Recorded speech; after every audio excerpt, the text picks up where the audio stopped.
ওম শান্তি। ওম নমঃ শিবায়। আজকের বরদান ন্যারে আর প্যারে ভব। বিশ্লেষণ। তোমরা বাচ্চারা নিজেকে চেক করো কি আমাদের চাল চলন কি এমনটা হয়েছে যে আমরা বাবাকে প্রত্যক্ষ করতে পারব, যে নিজেকে নিজের সম্পূর্ণ লক্ষণের স্থিতিতে এবং ঈশ্বরীয় নেশাতে স্থিত করতে পারে, সে অন্যকেও নেশাতে টিকিয়ে দিতে পারে।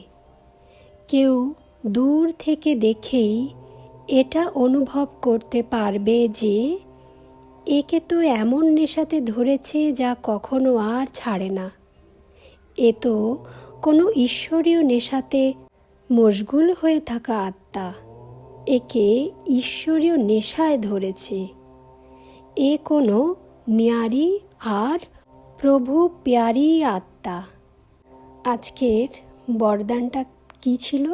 ন্যারে আর প্যারে ভব।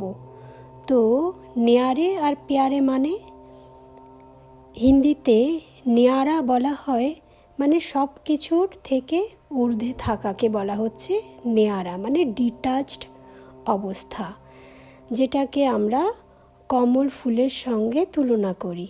যে কমল ফুল কাদায় জন্ম নিয়েও সে সব কিছুর থেকে উপরে উপরাম অবস্থায় উঠে থাকে, তো সেটাকেই ন্যারা অবস্থা বলা হচ্ছে। আর প্যারা মানে প্রিয়। তো যে যত ন্যারা হতে পারবে সে ততই প্রভুর প্রিয় হয়ে যেতে পারে। তো এখানে সেটা বলা হচ্ছে যে ন্যারি আর প্রভু প্যারি আত্মা।